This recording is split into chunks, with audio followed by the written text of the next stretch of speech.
ஒரு அனைத்து கட்சி கூட்டத்தில் நீங்கள் கலந்துக்கல அப்படின்னு சொன்னால் நீங்கள் எதை உங்கள் மாநிலத்திற்காக, உங்கள் தொகுதிக்காக, மாநிலம்ங்கிறது கூட தவறான வார்த்தை, உங்கள் தொகுதிக்காக நீங்கள் என்ன பேசணும்னு நினைக்கிறீங்களோ அது பேசாமல் போயிடும். அதுக்கப்புறம் எல்லா மைக்கையும் ஆஃப் பண்ணாலும் மோடி எந்திரிச்சிக்கும் போது எந்திரிச்ச உடனேவே ஐயோ ஜனநாயகம் செத்து விட்டது, கான்ஸ்டியூஷனை புதைச்சிட்டாங்கன்னெல்லாம் வளர ஆரம்பித்து,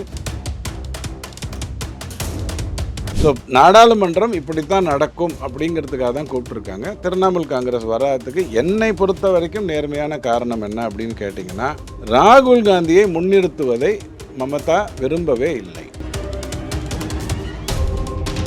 மின்சாரம் உங்களுக்கு சப்ளை ஆகி வருது, அதை உங்களுக்கு பாதுகாக்க தெரியல, வீணாகுது. அந்த வீணாகிறத குறைச்சிங்கன்னா என்னாகும், செலவை கட்டுப்படுத்தும். இப்படி நீ பண்ணிட்டீங்கன்னா எனக்கு போகிறோம் அப்படின்னு தான் மத்திய அரசு சொல்லுது. ஆனால் நான் அதெல்லாம் கேட்க மாட்டேன். எங்கிட்ட நிறைய குறுநில மன்னர்கள் இருக்காங்க, ஒவ்வொருத்தரும் சம்பாதிக்கணும். எல்லாரும் ஒரு 9 பேர்கிட்ட 1,30,000 கோடி கணக்கிலேயே இருக்கணும், கணக்கில் இல்லாமல் இன்னொரு 10 மடங்கு இருக்கணும். நான் அதெல்லாம் பற்றி கவலைப்பட மாட்டேன். மத்திய அரசு மேலே பழியை போட்டுட்டு நஷ்டம் லாபமாகும். நஷ்டம் லாபமானால் உங்களுக்கு எனக்கும் மின்சார செலவு கம்மியாகும். நாம் கரண்ட்டுக்கு கொடுக்குற விலையை விட இந்த வட்டிக்கு கொடுக்குற விலை நம்ம அதிகமாக கொடுக்குறோம். அதை தயவு செஞ்சு நம்ம புரிஞ்சுக்கணும். 1,60,000 கோடி டான்ஜெட்கோடைய கடன். சுருக்கமாக எல்லாருக்கும் புரிகிற மாதிரி சொல்லணும்னா, திமுகவை சார்ந்த 9 பேருடைய சொத்து மதிப்பு 1,30,000 கோடி. இந்த 9 பேர் சொத்து மதிப்பு களவா மின்சார வாரியத்துக்கிட்ட கடன் இருக்குது. அப்படி புரிஞ்சுக்கிட்டா இன்னும் கொஞ்சம் ஈஸியாக முடிஞ்சுக்கும்.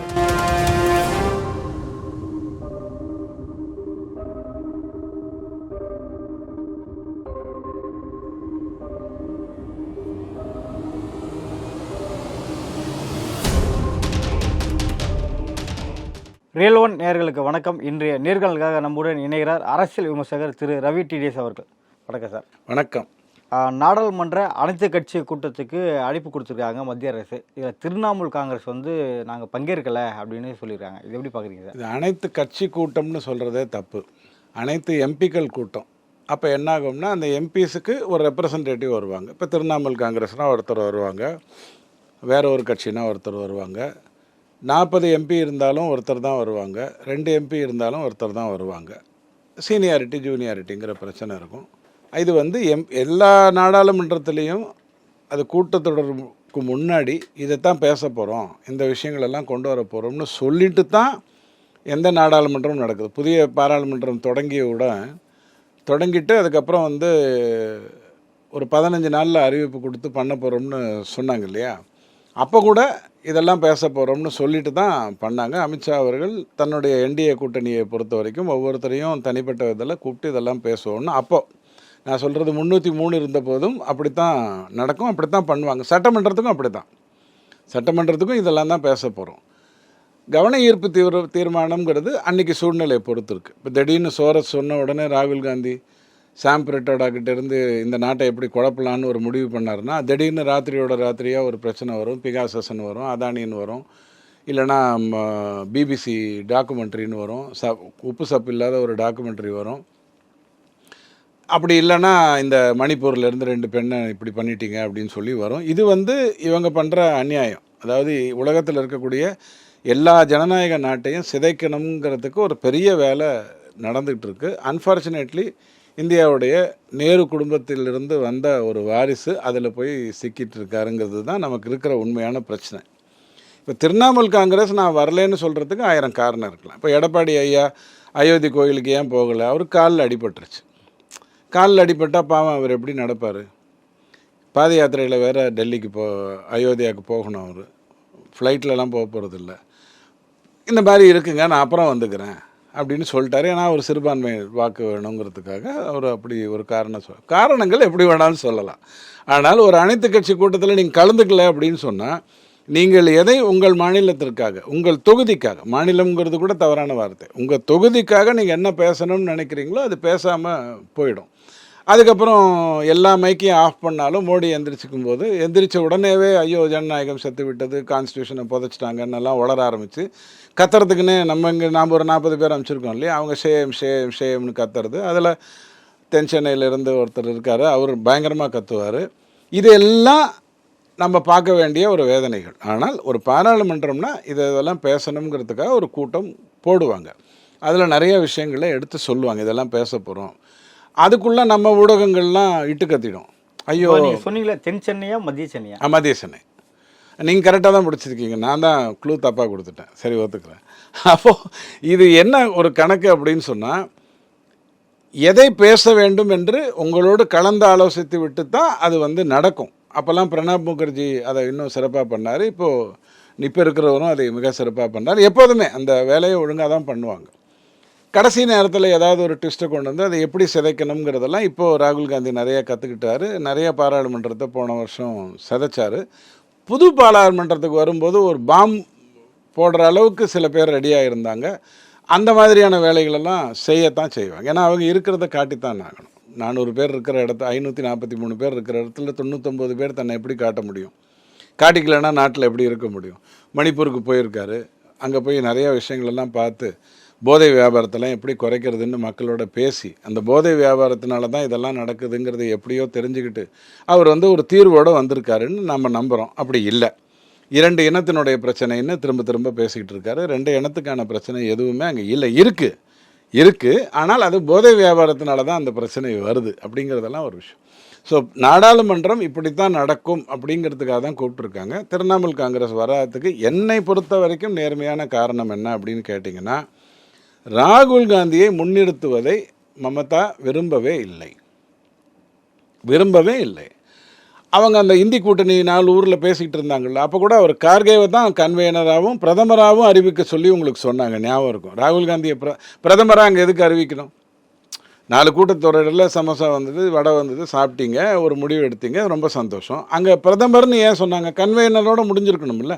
ஸோ ராகுல் காந்தி வருவதை திரிணாமுல் காங்கிரஸ் விரும்பவில்லை. கம்யூனிஸ்டோட காங்கிரஸோட, அதாவது வெஸ்ட் பெங்காலுடைய காங்கிரஸோட இணைந்து பணிபுரிந்து அவங்க விரும்பவில்லை. இதுதான் ஆக்சுவலான ஒரு உண்மை. ஆனால் நீங்கள் இன்னொரு விதமாக யோசிக்கலாம். நீங்கள் தப்பு பண்ணுறீங்க, எதிர்கட்சிக்கு இந்தி கூட்டணி நீங்கள் தப்பு பண்ணுறீங்க, நான் அப்படி பண்ணால் என்னுடைய மாநில வளர்ச்சி பாதிக்கும், அதனால் நான் இதை புறக்கணிக்கிறேங்கிற பேரில் அமைதியாக இருக்கேன் அப்படின்னு சொல்லலாம். அதற்கான காரணங்களும் அப்படி இருக்குது. பட் நாடாளுமன்றம் நல்லா நடக்கும், நாடு நல்ல திசையை நோக்கி தான் போகும். இப்போது திரிணாமுல் காங்கிரஸ் இதை புறக்கணிச்சதுனால பட்ஜெட் அன்னைக்கு வேறு மாதிரியான இப்போ பிரச்சனைகள் எழுப்பதாக வாய்ப்பு இருக்கா? வாய்ப்பே இல்லை. நீங்கள் எப்படியா இருந்தாலும் பாராளுமன்றத்தில் எம்பி கலந்துக்கிட்டு தான் வேணும். பட்ஜெட்டை நீங்கள் இப்போ தான் கொடுத்தாகணும், அடுத்த வருஷமாக கொடுக்க முடியும். புத்தாண்டை தூக்கி சித்திரையிலேருந்து ஜனவரிக்கு மாற்றின மாதிரி பட்ஜெட்டை மாற்ற. திரிணாமுல் காங்கிரஸ் ஒத்து வராத திட்டங்கள் ஏதோ ஒன்று இருக்கலாம், ஒரு பட்ஜெட்டில் இருக்கலாம். எப்படி இருக்க முடியும்? நீங்கள் உங்களுக்கும் எனக்கும் என்ன, நீங்கள் தமிழ்நாட்டுக்கானதை பேச போகிறீங்க, நான் வெஸ்ட் பெங்காலுக்கானதை பேச போகிறேன், இவ்வளவு தானே. நான் மாற்றி பேச முடியுமா? தமிழ்நாட்டுக்கு இது வேணும்னு நான் பேச முடியுமா? இல்லை நீங்கள் தான் வெஸ்ட் பெங்காலுக்கு சஜஷன் கொடுக்க முடியுமா? அப்படிலாம் எதுவுமே கிடையாது. ஸோ அவங்க அந்த நாட்டுக்கு என்ன செய்யணும்னு அவங்க நினைக்கிறாங்களோ அதை அவங்க முன் வச்சு தான் ஆகணும். முன் வைத்து தான் அதை பேசணும். அதில் எந்த மாற்று கருத்தும் இல்லை. அதுக்காகலாம் புறக்கணிச்சிங்கன்னா எப்படி மானியங்கள் வரும்? இப்போ நீங்கள் போய் எம்பி பேசி இந்த திட்டங்கள் எனக்கு வேணும்னு சொல்கிறதுக்கு தானே பாராளுமன்றத்துக்கே கூடுறீங்க, வேறு எதுக்காக கூடுறீங்க? குரூப் ஃபோட்டோ எடுக்கிறதுக்காக கூடுறீங்க கிடையாது. அப்போ நீங்கள் போய் பேசலைன்னா எப்படி வரும்? வேறு எந்த உள்நோக்கமும் மமதாவுக்கு இருக்கிற மாதிரி தரும். மமதாவிடம் இந்தியாவுக்கு இருக்கக்கூடிய ஒரே ஒரு பிரச்சனை, ரோஹிணியாஸையும் பங்களாதேஷிகளையும் அங்கே ஊடுருவல் செய்ய பெரிய அளவில் விட்டுட்டு, அது எப்படின்னா, இப்போ ஜெயிலிலேருந்து ஒருத்தர் போய் குற்றம் பண்ணிவிட்டு திருப்பி ஜெயிலில் போய் உட்காந்துட்டாருன்னா நீங்கள் கண்டுபிடிக்கவே முடியாது, அனாமத்தாயிடும். அந்த மாதிரி இவங்க என்ன பண்ணுறாங்க, இந்த ஊடுருவல்காரர்கள்லாம் விட்டு எல்லா வேலையும் பண்ணி முடிக்கிறாங்க. அதனால தான் அங்கே இன்னும் தேர்தலில் வன்முறை பெரிய அளவில் நடந்துகிட்ருக்கு. அந்த மாற்றிக்கிட்டாங்கன்னா மமதா மாதிரி ஒரு தலைவர் கண்டிப்பாக கிடையாது இந்தி கூட்டணியை பொறுத்த வரைக்கும். தமிழ்நாட்டில் மின் கட்டண உயர்வு அதிகரிச்சிருக்கு, இது எப்படி பார்க்குறீங்க? இல்லை, மின் கட்டணம், அதாவது ரயில்வே எடுத்துக்கிட்டிங்கன்னா நாமெல்லாம் என்ன நினைக்கிறோம், நாமெல்லாம் ட்ரெயினில் போகிறோம் இல்லையா, அதனால தான் ரயில்வே நடக்குதுன்னு நினைக்கிறோம். அப்படி கிடையாது. ரயில்வே நடக்கிறது எதனால் அப்படின்னு கேட்டிங்கன்னா, ஃப்ரைட், இந்த குட்ஸ் எல்லாம் கொண்டு போய் அந்தந்த இடங்களில் சேர்க்குறது, அதுதான் மெயின் வருமானம். இது ரொம்ப கம்மி. நம்ம பயணிகளாக போகிற வியாபாரம் ரொம்ப கம்மி. ரயில்வே பட்ஜெட் போன முறை 2000 கோடி மைனஸில் தான் வந்ததுங்கிறத நீங்கள் புரிஞ்சுருப்பீங்க. ஆனால் அதுக்கு நேர் எதிராக நீங்கள் டான்ஜெட்கோவுக்கு வந்தீங்க அப்படின்னு சொன்னால் 94,000 கோடி கடனாக மட்டும் கடந்த 10 வருடத்தில் டான்ஜெட்கோ வாங்கியிருக்கு. 26,000 கோடி நஷ்டத்தை காட்டியிருக்கு. போன வருடம் 14,000 கோடி நஷ்டத்தை காட்டிச்சு. விலை ஏற்றினாங்க, குறைஞ்சிருக்கணும், 8,000ஆவோ 9,000 வந்திருக்கணும், 26,000 வந்திருக்கு. டான்ஜெட்கோ இந்த லைன்ஸ் மின்சாரத்தை கொண்டு போகிற வேலை தான் அதனுடைய மெயின் வேலை. இந்த மின்சார வாரியத்தினுடைய முக்கியமான வேலை உற்பத்தி ஆகிற இடத்துல இருந்து தமிழ்நாடு பூராக கொண்டு சேர்க்க வேண்டியது தான் அதனுடைய மெயின் வேலை. அதுதான் அதனுடைய வருமானமே. உங்கள் வீட்லேயும் என் வீட்லேயும் வாங்கக்கூடிய அந்த 4 ரூபாயோ 6 ரூபாயோ 8 ரூபாயோ அதனுடைய மெயின் வருமானம் கிடையாது. நம்பர் 1. அதில் தான் என்ன பண்ணுறாங்க, இந்த ப்ரைவேட்லேருந்து வர்றது இல்லையா, ப்ரைவேட்லேருந்து வர்றதில் நிறைய தவறுகள் நடக்குது. உதாரணத்துக்கு விண்மின்லேருந்து வரக்கூடிய அந்த கரண்ட்டை பாதுகாத்து வைக்கக்கூடிய தன்மை இதில் கிடையாது.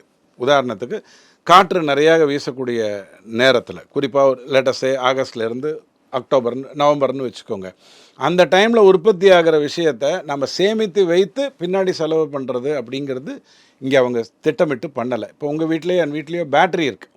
பேட்டரியை சார்ஜ் பண்ணி வச்சுக்கிட்டோம்னா கரண்ட் இல்லாத நேரத்தில் அந்த இன்வெர்ட்டர் வந்து உங்களுக்கு கரண்ட்டை கொடுக்குது இல்லையா. அந்த மாதிரி உற்பத்தி ஆகின்ற ஒரு விஷயத்தை சேமித்து வைக்கக்கூடிய ஒரு தன்மை இங்கே கிடையாமல் இருக்குது. அப்போ என்ன ஆகுது, அது வீணாயிடுது. உதாரணத்துக்கு இந்தியாவில் வந்து ரத்தம் கொடுக்குறேங்கிறவங்க வந்து ஒரு 100 லிட்டர் ரத்தம் ஒரு நாளைக்கு கொடுக்குறாங்கன்னு எடுத்துக்கிட்டால், அதை சேமித்து வைக்கிறதுக்கு அந்த வங்கியில் வழி இல்லைன்னா அந்த ரத்தம் என்ன ஆகிடும், வீணாயிடும். கிட்னி கொடுக்குறாங்க, கண்ணு கொடுக்குறாங்க அப்படின்னு வச்சுக்கோங்க, அதை பாதுகாத்து வைத்து அந்த அந்த அந்த ஒரு 3 மணி நேரத்துக்குள்ளே 4 மணி நேரத்துக்குள்ளே அதை பாதுகாக்கலைன்னா அது வீணாயிடும். இந்த வீணாகுகின்ற விஷயம் மின்சார வாரியத்தை பொறுத்த வரைக்கும் அதிகமாக நடந்து கொண்டிருக்கிறது. இது 2வது காரணம். லோன் வாங்குறீங்க, நஷ்டத்தை காட்டுறீங்க, இது ஒன்று பண்ணுறீங்கிறது.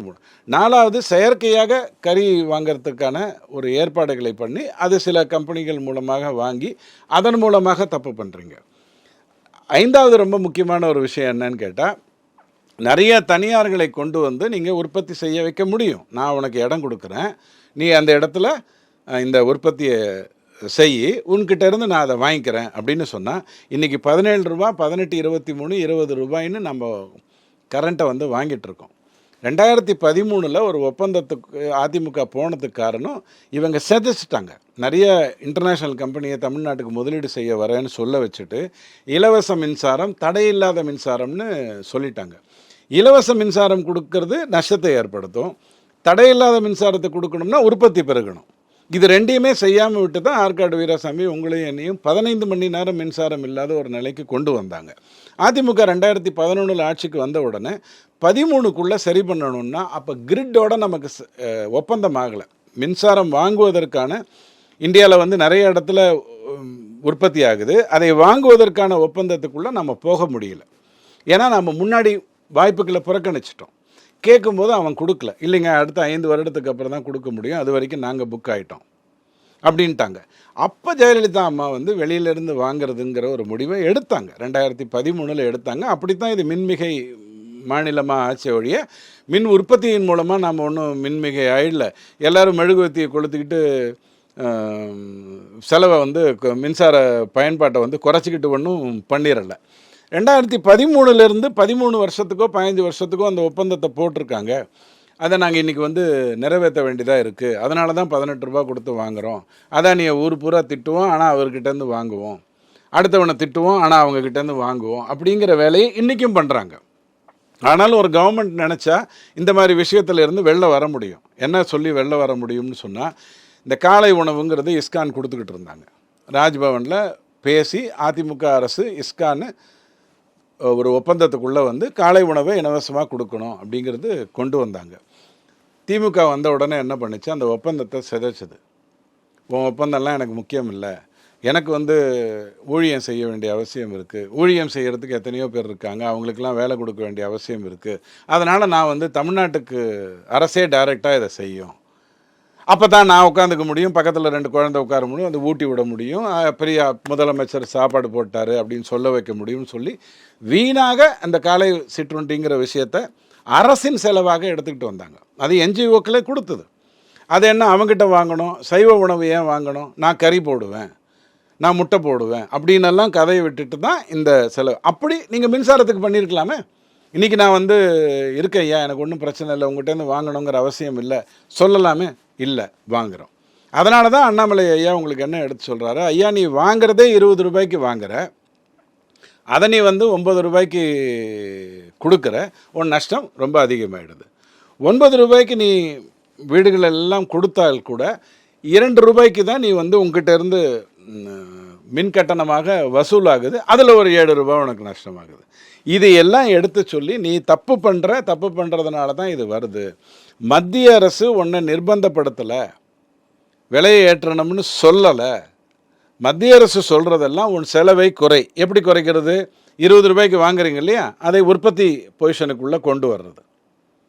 அப்போ செலவு குறைஞ்சிருமா? ஏற்றி தான் பண்ணணுங்கிற அவசியம் இல்லை இல்லையா?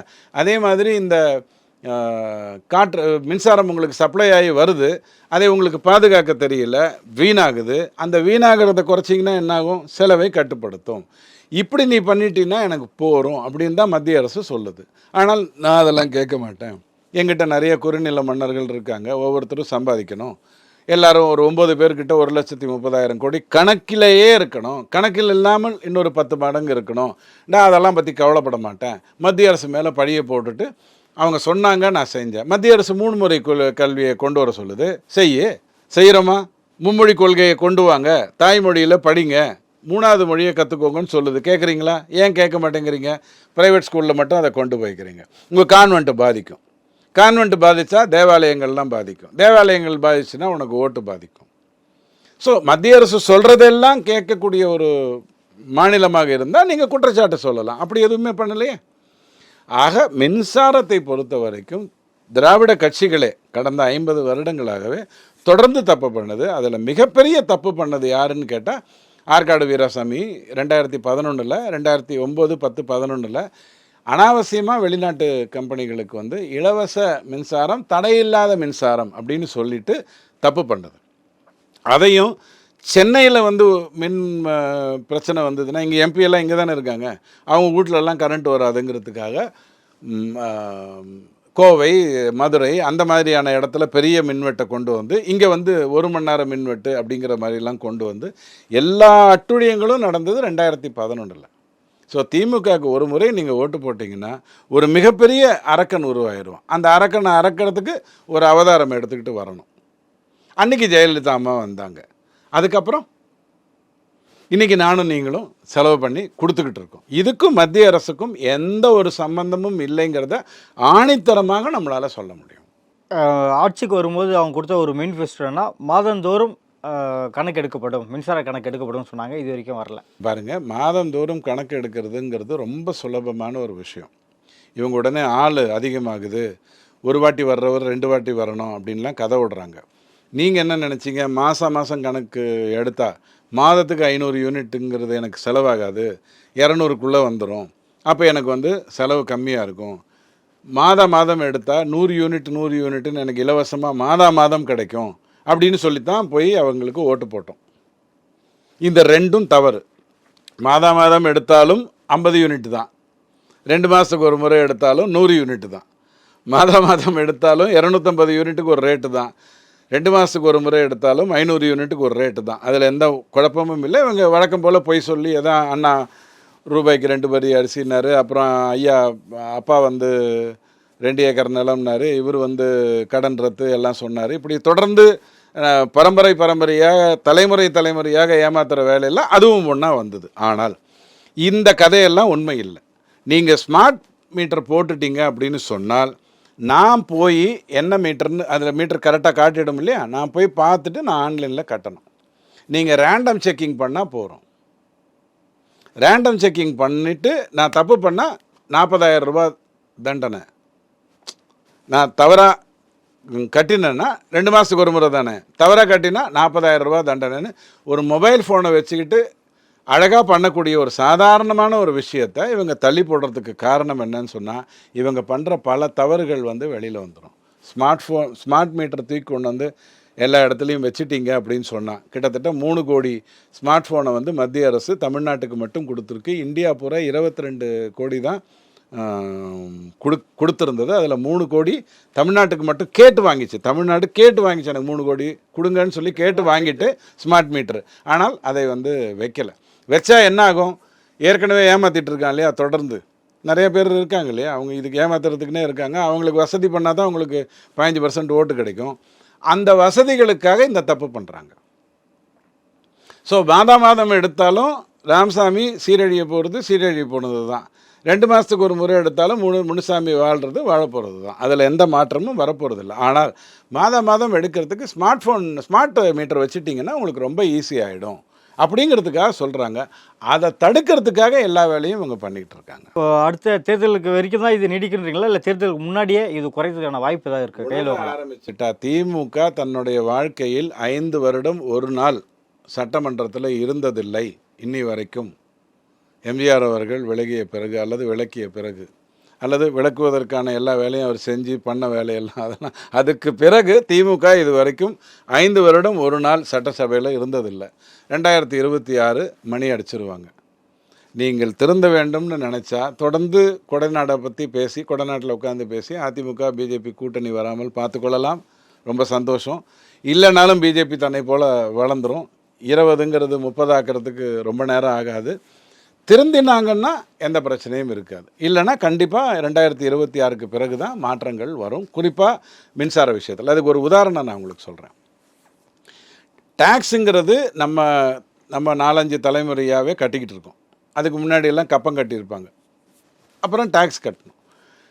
நாம் ஒழுங்காக டேக்ஸ் கட்டிட்டோம், வாங்குகிற ஒரு பொருளுக்கும் நாம் டேக்ஸ் கட்டிட்டோம். ஆனால் கணக்கு காட்டுற வணிகர்கள் அதை அரசுக்கு சொல்லலை.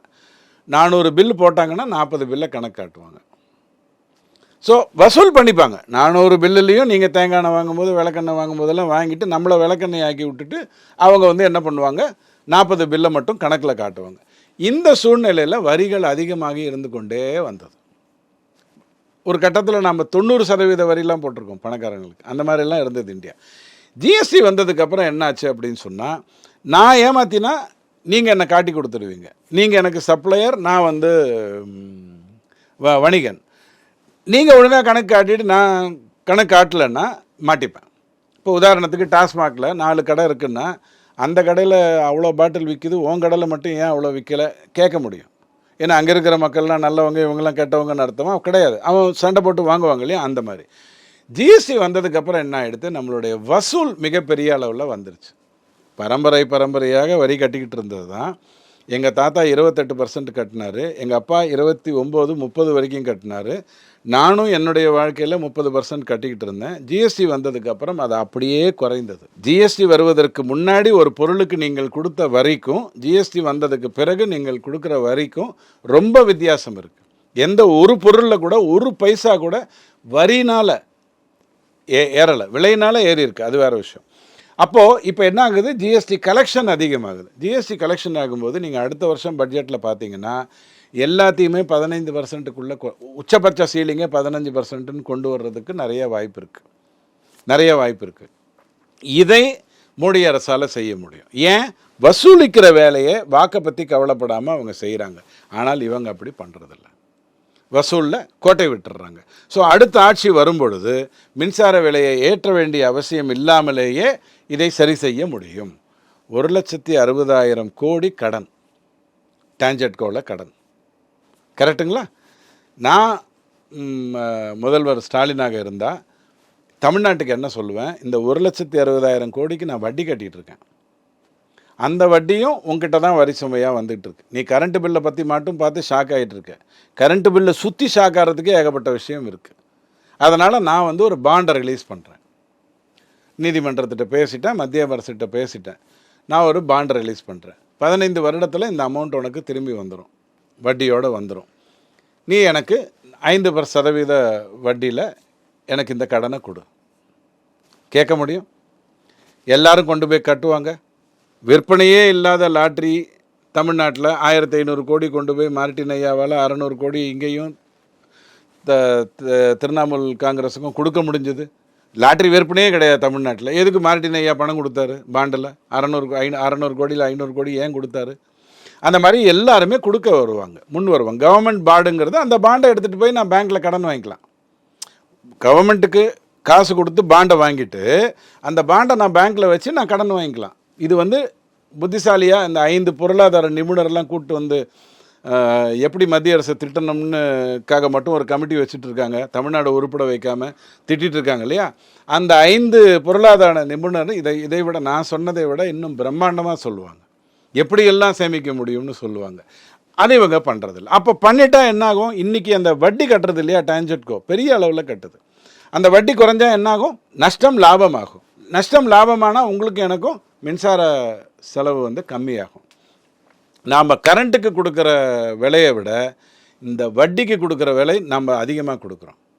அதை தயவு செஞ்சு நம்ம புரிஞ்சுக்கணும். 1,60,60,000 கோடி டான்ஜெட்கோடைய கடன். சுருக்கமாக எல்லாருக்கும் புரிகிற மாதிரி சொல்லணும்னா, திமுகவை சார்ந்த 9 பேருடைய சொத்து மதிப்பு 1,30,30,000 கோடி. இந்த 9 பேர் சொத்து மதிப்புக்கு அளவாக மின்சார வாரியத்துக்கிட்ட கடன் இருக்குது. அப்படி புரிஞ்சுக்கிட்டா இன்னும் கொஞ்சம் ஈஸியாக முடிஞ்சு போயிடும். சட்டப்பூர்வமாக இவங்க கொடுத்த சொத்து கணக்கு தான் 1,30,30,000. சட்டத்துக்கு புறம்பாக இவங்க வச்சுருக்கிற சொத்து அது வேறு விஷயம். அதை வச்சுட்டு 4 டான்ஜெட்கோவுடைய கடனை அடைக்கலாம், அது வேறு விஷயம். ஸோ இதை எதுவுமே செய்யாமல் இருப்பது தான் இவங்க பண்ணுற விஷயம். மடைமாற்றுவதற்காக உடனே கிறித்துவ நண்பர்களுக்கும் இஸ்லாத் நண்பர்களுக்கும் சொல்கிறது, மத்திய அரசு விலையேற்ற சொல்லிடுச்சு, அதனால் நாங்கள் ஏற்றிட்டோம். இதுதான் யோகியத்தன்மையினுடைய உச்சக்கட்டம்.